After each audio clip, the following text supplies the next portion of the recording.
বিসমিল্লাহির রহমানির রহিম। স্বাধীনতা প্রিয় ছাত্র জনতা, বাংলাদেশের গণতান্ত্রিকামী ছাত্রছাত্রী ভাই বোনেরা, আসসালামু আলাইকুম। গণহত্যাকারী খুনি হাসিনার পদত্যাগের দাবিতে এই মুহূর্তে উত্তাল হয়ে উঠেছে বাংলাদেশ।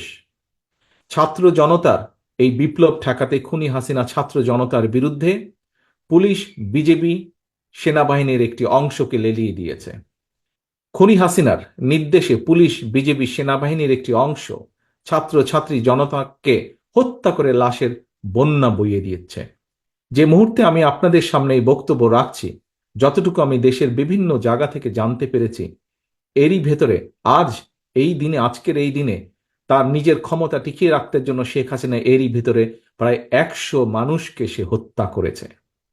পুলিশ, বিজিবি, সেনাবাহিনীর একটি অংশের বন্দুকের নলের উপরে ভর করে খুনি হাসিনা ক্ষমতা আঁকড়ে রেখেছে। পুলিশ, বিজিবি, সেনাবাহিনীকে বলবো, খুনি হাসিনাকে রক্ষায় ছাত্র জনতার বুকে গুলি করা অবিলম্বে বন্ধ করুন। আপনারা কাদের বুকে গুলি করছেন? এরা তো আপনাদেরই ভাই, বোন, সন্তান, স্বজন। খুনি হাসিনাকে রক্ষা করতে গিয়ে নিজেদেরকে দয়া করে গণশত্রুতে পরিণত করবেন না। বিশেষ করে আমি সেনাবাহিনীর ভাইদেরকে বলবো, সেনা পরিবারের একজন সদস্য হিসাবে আমি সেনাবাহিনীর কাছে আহ্বান জানাবো যে বাংলাদেশের জনগণ আপনাদের নামের সাথে সবসময় দেশপ্রেমিক শব্দটি ব্যবহার করে। নিশ্চয়ই আপনারা সেই শব্দটির মর্যাদা রক্ষা করবেন। জনগণের কাতারে থেকে, দেশের পক্ষে থেকে, কোনো ব্যক্তির পক্ষ বা কোনো বিশেষ দলের পক্ষে আপনারা থাকবেন না। অবিলম্বে সেনাবাহিনীকে অনুরোধ করব, ব্যারাকে ফিরে যান।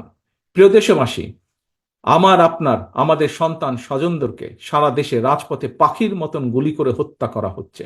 অবৈধ ক্ষমতা ধরে রাখতে খুনি হাসিনা গণহত্যা চালাচ্ছে। গণহত্যাকারী খুনি হাসিনার কবল থেকে জনগণকে বাঁচাতে বৈষম্য বিরোধী ছাত্র আন্দোলন খুনি হাসিনার পদত্যাগের দাবিতে জীবন বাজি রেখে আন্দোলন চালিয়ে যাচ্ছে। অসহযোগ আন্দোলনের পাশাপাশি বৈষম্য বিরোধী ছাত্র আন্দোলন নতুন কর্মসূচি ঘোষণা করেছে আগামীকাল। বৈষম্য বিরোধী ছাত্র আন্দোলনের দাবি বর্তমানে সমগ্র বাংলাদেশের সকল মানুষের দাবি। এই দাবি জাতীয় দাবিতে পরিণত হয়েছে। অভিভাবক হিসাবে আমরা আর কেউ ঘরে বসে থাকতে পারি না। আমি বাংলাদেশ জাতীয়তাবাদী দল বিএনপি সহ বাংলাদেশের পক্ষের প্রতিটি গণতান্ত্রিক রাজনৈতিক দল, প্রতিটি শ্রেণী পেশার মানুষ, প্রত্যেক সচেতন অভিভাবকের প্রতি আমার বিনীত আহ্বান, আজ আপনি ঘর থেকে যদি বেরিয়ে না আসেন, তাহলে খুনি হাসিনা এই গণহত্যা বন্ধ করবে না। আজ এই লাশের মিছিল দীর্ঘ থেকে দীর্ঘতর হবে। অভিভাবক সকলের প্রতি আমার বিনীত আহ্বান, আপনারা দলে দলে রাজপথে নেমে আসুন। বৈষম্য বিরোধী ছাত্র আন্দোলন ঘোষিত কর্মসূচি সর্বাত্মকভাবে সফল করুন। যার যা কিছু আছে, যে অবস্থানে যেখানেই আছেন, তাই নিয়ে প্রতিরোধ গড়ে তুলুন। সতর্ক থাকুন। খুনি হাসিনার বিদায় এখন মাত্র সময়ের ব্যাপার। আল্লাহ হাফেজ। বাংলাদেশ জিন্দাবাদ। বাংলাদেশ জাতীয়তাবাদী দল জিন্দাবাদ।